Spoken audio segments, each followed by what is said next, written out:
Welcome to Layer the Alchemist, where we discuss all things heavy metal and hard rock. On today's episode, let's discuss the Doors live album, Absolutely Live. I do a series called Legendary Live, but I didn't feel comfortable calling this a legendary live album because I don't think it's a legendary live album. In fact, in a lot of ways, I think it's sort of a missed opportunity for the band. This is the only live album that they put out when the band was active, when Morrison was alive. And I remember not thinking for the longest time that this was something that came out after Morrison had passed, because it just doesn't feel like the live album that they should have put out when the band was active, when Morrison was alive. And I think that there's a couple reasons for that. The main one for me is, all right, first of all, this came out in 1970, so this came out before L.A. Woman was released, but they were still, pretty far into their career. And what makes it feel like sort of a disappointment or a missed opportunity, live opportunity for a great live album, is that this album doesn't really have many of the hits, or really any of the big hits. For instance, this is a greatest hits album that a lot of people have, and the only song on this that's on the live album is Break On Through and Not to Touch the Earth. So you don't get Hello, I Love You. You don't get Light My Fire, which is their biggest hit. You don't get People Are Strange, Love Me Two Times. You don't, of course, get Riders on the Storm or L.A. Woman, because that album hadn't come out yet. You don't get Roadhouse Blues. You don't get The End. You don't get Touch Me. There's just a lot of hits from the Doors that, surprisingly, they didn't put on this album. And if, here's an example of this. I'm not sure when this came out, but, this is something that came out way, way after the band had disbanded. They've been putting out a lot of different live collections and stuff. This is 68 at the Hollywood Bowl. And on here you get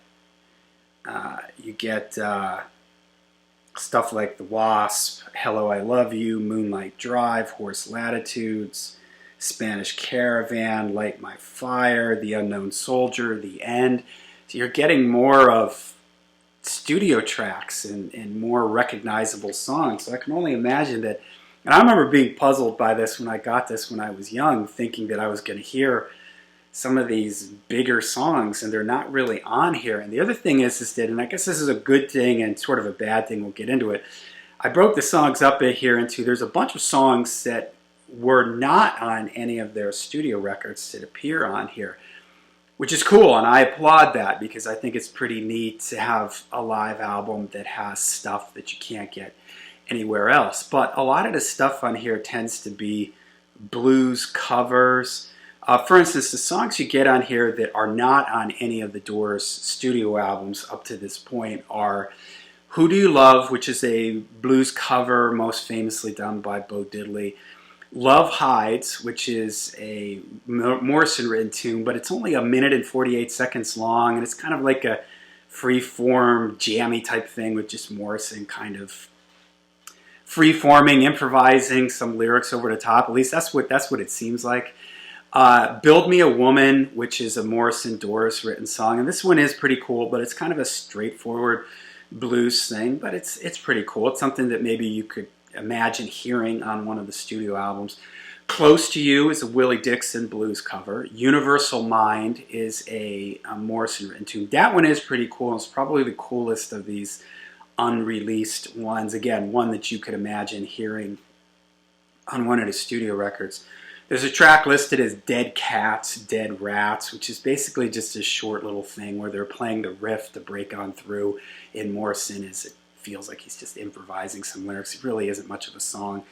And then there's something called Celebration of the Lizard, which is this long poem that Morrison had and is kind of put to music. But I don't want to say it's not a song, but it is sort of just Morrison reciting poetry while the band behind him is just sort of doing these little stabs and little repeated patterns underneath him. It really isn't a structured song in any sense, although in the concert they do, during this, go into Not to Touch the Earth, which is a song from Waiting for the Sun. But it's, again, it's sort of an avant-garde spoken word type of thing with the band just sort of doing little noises and hits and fills and repeated patterns under Morrison while he recites his poetry.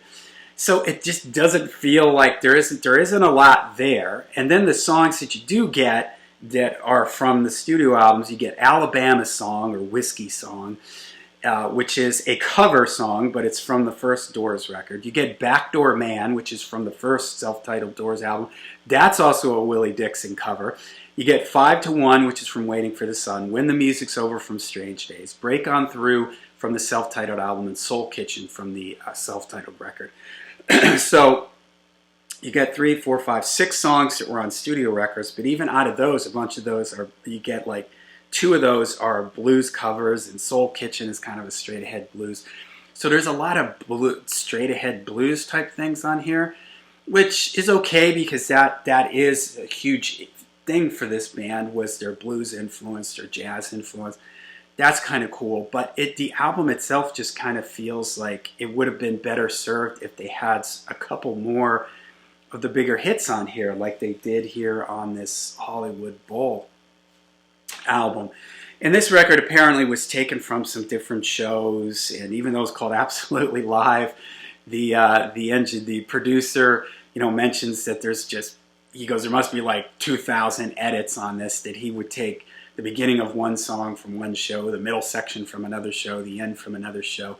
So it's, maybe that also sort of affects the continuity of the whole thing. Maybe they just would have been better off just trying to find complete songs from certain shows. Because again, here on this, it just flows a little bit better, feels like you're there in the audience.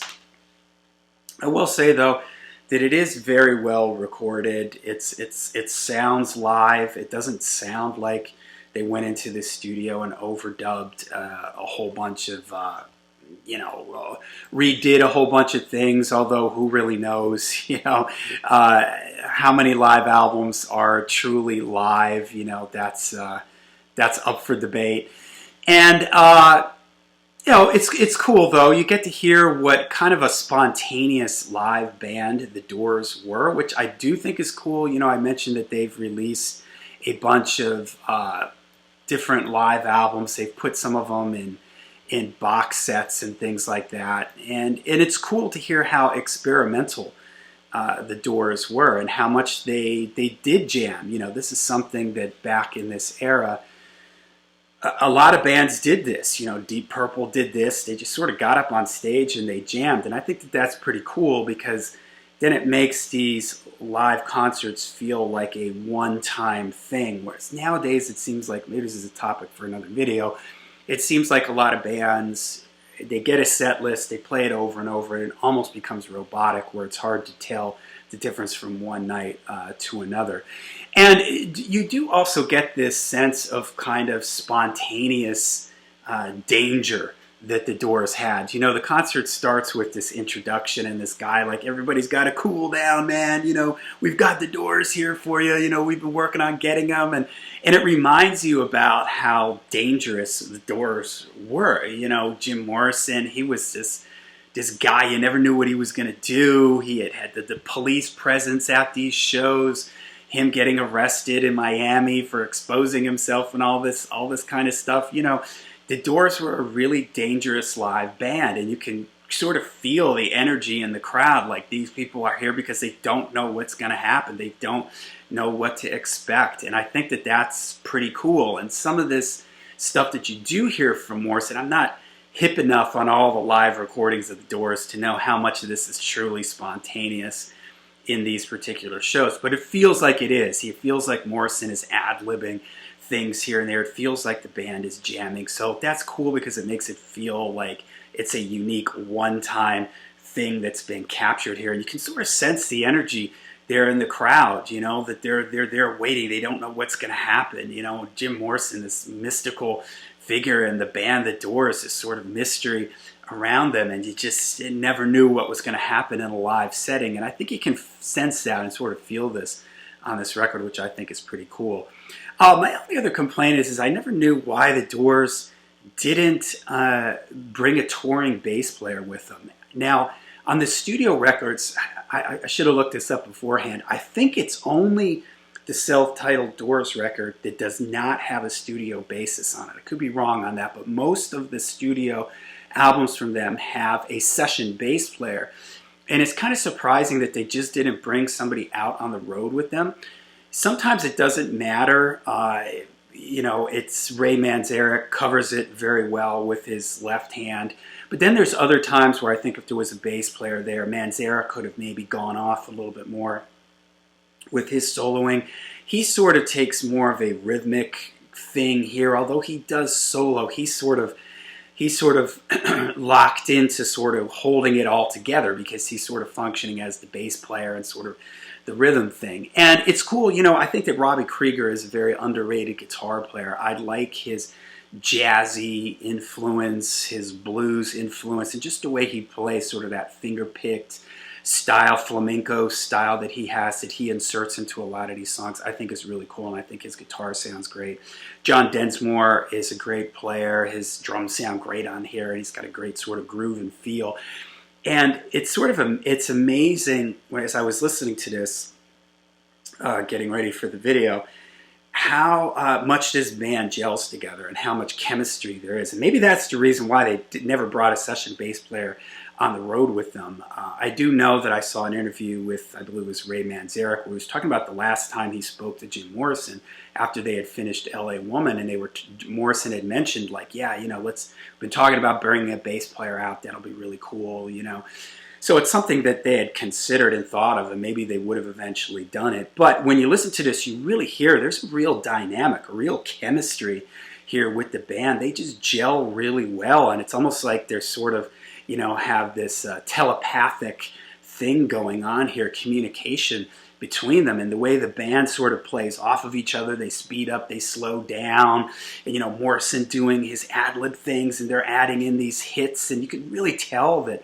they're really listening to each other, and they're just in the moment, which I think is really awesome, and it's something you don't get a lot of that in modern live shows anymore. This kind of, again, maybe this is their jazz and blues background, where they're improvisers and they go up there with just this sort of, okay, we're going to play this song, but we're not really 100% sure where it's going to go, how it's going to end, how it's going to begin, and everything. So everything is sort of open-ended, and there's just great when you really listen to them. Dynamic and sort of interplay and communication going on between them, which I think is really awesome, and just shows what a chemistry they had there. And Jim Morrison sounds great, man. I mean, Jim, sometimes he gets written off as being a singer. He sort of is this guy, like, oh, he was just this outrageous guy, his lyrics are cool and everything, but nobody talks about it. Not many people give him credit for being as good of a singer as he is. He has a great blues voice. I think it's super cool that he has this sort of Elvis-like baritone voice. He's not like a high shrieker. This is starting to start, The Who, Roger Daltrey, Robert Plant, where singers are starting to get higher and higher up in their range. And it was fun as I listened to this to hear somebody who's not singing like that, who's singing in more of a baritone. He's got a great bluesy quality. When he does these screams, there's a scream at the beginning of Backdoor Man where he's like, yeah! It's just really awesome, man. And he does that a couple times on here with some big screams. And when he, like during the celebration of the Lizard King, this poetry reading things, he's like, wake up! He yells, and you can feel the audience sort of hanging on his every word. And he was really good at that. Sometimes he gets passed off as like, he's this guy that was just drunk all the time on stage. And there's probably some truth to that. But he pulls it off, and he's in tune. I think the tone of his voice is really cool, and he has a bunch of different things he does with his voice, and his poetry type stuff I think is really awesome and comes across really good here live. So, all in all, maybe a missed opportunity. Sort of feels like that. I feel bad for people that maybe only have the greatest hits record and then they buy this, and there's all this sort of blues jamming and poetry reading and stuff like that. And it's sort of reflected in the sales of this album. I don't think it sold that well. There's a lot of people that don't even know the Doors released this, you know, when they were active. It's a live album that didn't, in my opinion, make that big of an impact and sort of flew under the radar in a lot of ways. So in some ways it's an overlooked gem. In other ways, it's sort of a missed opportunity. So, all right, let me know in the comments down below what you guys think of the Doors Absolutely Live. What do you think? Hidden gem, missed live opportunity. Let me know what you think of it down in the comments down below. And until we see you again, make sure you rock hard, ride free.